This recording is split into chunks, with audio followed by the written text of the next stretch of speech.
गुंडों के झुंड आज जंग की घड़ी की तुम गुहार दो। मेरे साथ है भारतीय जनता पार्टी जिला प्रभारी छत्रपाल सिंह वाल्मीकि जी। आज पूरे देश में चर्चा है द केरला स्टोरी की। छत्रपाल जी, ये जो द केरला स्टोरी है, इसमें कुछ विपक्षी दल जो इस फिल्म के विपक्ष में है वो तर्क देते हैं कि मुस्लिमों की छवि खराब करने की कोशिश की जा रही है। क्या मुस्लिमों की छवि खराब करने की कोशिश की जा रही है, या जो मुस्लिम युवा और युवतियां हैं या समाज है उनके लिए भी एक संदेश है कि आप भटक कर भी इस तरह की गतिविधियों में शामिल ना हों, और अगर होते हैं तो क्या हश्र होगा आपका? सीरिया जाने के बाद में अफ़गानिस्तान जाने के बारे में आप क्या सोच रखते हैं, मुझे बताएं। छत्रपाल जी नमस्कार। नमस्कार जी। मैं इसी विषय के साथ में आपके पास आया हूँ कि जो आज की परिस्थिति है, क्या मुस्लिम समाज को बदनाम करने की कोशिश है या सचेत करने की कोशिश है? ये देखिए सुभाष जी, मैं आपके चैनल का स्वागत करता हूं, और आपने एक महत्वपूर्ण विषय और एक महत्वपूर्ण समस्या जो बड़ी गंभीर है और सही अर्थों में जिसमें बहन बेटियों का अपमान होता है और देश की एकता के लिए भी खतरा है, देश की अखंडता के लिए भी खतरा है, ये देश की सुरक्षा के लिए भी खतरा बनी हुई है। और यहाँ पर द केरला स्टोरी एक वास्तविक घटना है, नंबर्स का विषय नहीं है कि कितने लोगों के साथ ऐसा हुआ, कितने लोगों के साथ ऐसा नहीं हुआ।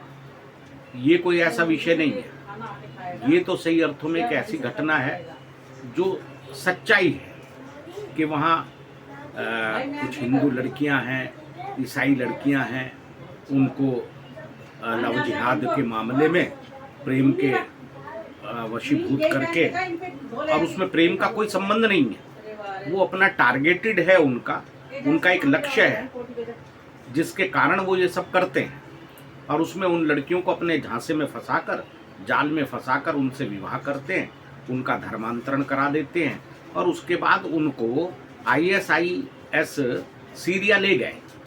ये वास्तविक घटना पर आधारित है।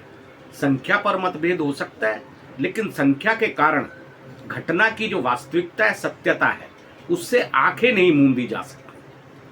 छत्रपाल जी, मुझे पुरानी घटनाएं याद आती है, जैसे कि अलकायदा या ISIS से जुड़ने वाले ये लव जिहाद जिसे कहा जा रहा है, या लड़कियों का जो धर्म परिवर्तन करके या लड़कों का धर्म परिवर्तन करके ही नहीं ले जाया गया। हमारे मुस्लिम समाज के जिनके की पुरखे के पुरखे भी कई पीढ़ियों से मुस्लिम थे, वो युवा भी दिग्भ्रमित होकर अफ़गानिस्तान और सीरिया गए हैं। उस विषय में क्या कहना चाहेंगे आप? मेरे संबंध में ये कहना है, ये केवल और केवल वही विषय नहीं है। इसमें आप सब जानते हैं कि ISIS और अलकायदा ये विश्व की शांति के लिए खतरा बने, और जहाँ पर ये हैं, अब सीरिया है, यमन है, अफगानिस्तान है, यहाँ भी वो मुस्लिम समाज के ही लोगों के लिए संकट बन गए। अब पाकिस्तान है, पाकिस्तान के अंदर जो हिजबुल मुजाहिदीन है या और जो तालिबान है, ये पाकिस्तान के लिए समस्या बन गए। पाकिस्तान में जिनके साथ उन्होंने वो हरकतें की वो हिंदू नहीं है, लेकिन उनके साथ उन्होंने हरकतें की, तो वो सबके लिए खतरा है। ये लोग, ये मानवता के लिए खतरा है। और सही अर्थों में जो ऐसे मुस्लिम भाई और बहन उनके बहकावे में आकर उनके छल का शिकार हो जाते हैं, तो वो सही अर्थों में अपने भविष्य का, अपने कैरियर का नुकसान करते हैं। तो उनको ऐसा नहीं करना चाहिए। क्या कहना चाहेंगे, उनको क्या संदेश देना चाहेंगे, वो किस तरह से अपने को इस देश के प्रति समर्पित करें? ये देश भारत के अंदर जिनके भी पुरखे भारतीय हैं, ये उन सब का देश है। तो अपने पुरखों की जो भूमि है, अपने पुरखों की भूमि के लिए व्यक्ति को सदैव उसकी पूजा करनी चाहिए, क्योंकि पुरखों का भी जीवन यहीं गुजरा।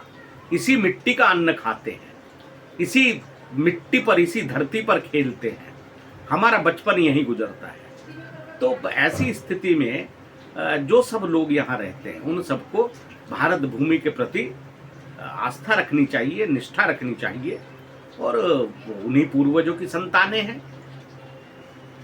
कहने का मतलब आप ये समझते हैं कि सिर्फ हिंदू और ईसाई धर्म के ही लोग नहीं इस ISIS के झांसे में आए हैं, अलकायदा के झांसे में आए हैं, मुस्लिम युवक युवती भी आए हैं और उन्होंने भी रास्ता भटककर वहाँ पर वो यातनाएं झेली हैं जो कि यहाँ के जो दूसरे धर्मावलंबी धर्म कन्वर्ट करके वहाँ पहुँचने के बाद में जो यातनाएं उन्होंने झेली, वही यातनाएं यहाँ के जो मुस्लिम गए उन्होंने भी झेली हैं। देखिए, बुराई का विरोध, बुराई का सामना जब तक समाज नहीं करेगा, कोई व्यक्ति नहीं करता, तो फिर वो उस बुराई का शिकार होता है। तो ये केवल समस्या आज किसी एक वर्ग विशेष की नहीं रह गई, ये समस्या पूरी मानवता की समस्या बन गई है। और जो मुसलमान भाई बहन भी, वो बच्चे भी, युवा भी उन झांसों में आते हैं, तो उनको उसका विरोध करना चाहिए। जो गलत है वो गलत है, गलत कोई भी हो सकता है, उसका विरोध जब तक नहीं करेंगे तो कभी अच्छाई नहीं आएगी। अच्छाई के साथ खड़ा होना चाहिए, बुराई का विरोध करना चाहिए। धर्म भी यही कहता है करने के लिए। लोग जिस जिहाद की बात करते हैं, जिहाद वास्तव में अपने आप को संस्कारित करने का अर्थ है। जिहाद किसी अच्छी चीज के लिए आग्रह करने का अर्थ जिहाद है, ना कि बुराई को आगे बढ़ाने का अर्थ जिहाद है। लोगों ने जिहाद का गलत अर्थ लिया है। जो अपने अंदर बुराइयां पैदा हो रही है उनके खिलाफ जिहाद करना है अंदर से, ये आप कहना चाहते हैं? मेरा यही कहना है कि जो अपने अंदर बुराई है उन बुराइयों का विरोध करा जाए, यही जिहाद है। और बुराई के साथ अगर आप खड़े हो गए, वो जिहाद नहीं हो सकता, कभी नहीं हो सकता। तो वो जो माताएं, बहनें, बेटियां जिनके साथ लव जिहाद के नाम पर प्रेम को, जिहाद, प्रेम और जिहाद का कोई संबंध नहीं है, प्रेम प्रेम है, उसके आलिंगन में सब समा जाते हैं। माँ के प्रेम को क्या कहेंगे आप, बहन के प्रेम को क्या कहेंगे आप? तो माँ अब जिससे माँ किसी से भेदभाव नहीं कर सकती। माँ का प्रेम कैसा प्रेम होता है, उसका कोई मुकाबला है संसार में? कोई मुकाबला नहीं है। तो बहन बेटी सबकी एक समान होती है, तो वो चाहे हिंदू बेटी के साथ होता है या ईसाई बेटी के साथ। जो लोग उस का विरोध नहीं कर रहे हैं और केरला स्टोरी के लिए ये कह रहे हैं कि मुसलमानों को बदनाम करने का षड्यंत्र है, वो सरासर झूठ बोल रहे हैं। वो महिलाओं के अधिकारों पर कुठाराघात कर रहे हैं और वो बहन बेटियों में भी भेद कर रहे हैं। ऐसे लोगों का बहिष्कार होना चाहिए, उनकी निंदा होनी चाहिए। मैं उनकी निंदा करता हूँ। ऐसे लोग पाखंडी हैं, आडंबरी हैं, कहते कुछ है करते कुछ है। तो मेरा एक ही आग्रह है, ये केरल स्टोरी फिल्म जो है इसको सभी को देखना चाहिए। और ये भारत की एकता और अखंडता इससे प्रभावित हो रही है। और जिन्होंने भी पहले पाकिस्तान लिया, क्या मिला उनको पाकिस्तान लेकर के? आज हश्र देख रहे हैं पाकिस्तान का, क्या हश्र हो रहा है।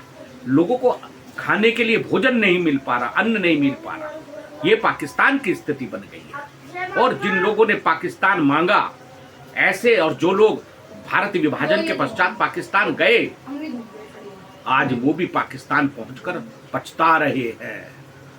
तो इसलिए सही के साथ खड़ा होना चाहिए, जो गलत है उसका विरोध करना चाहिए। मैं इस अवसर पर यही आग्रह करूंगा सबसे कि जो केरला स्टोरी है इसका विरोध बंद करें।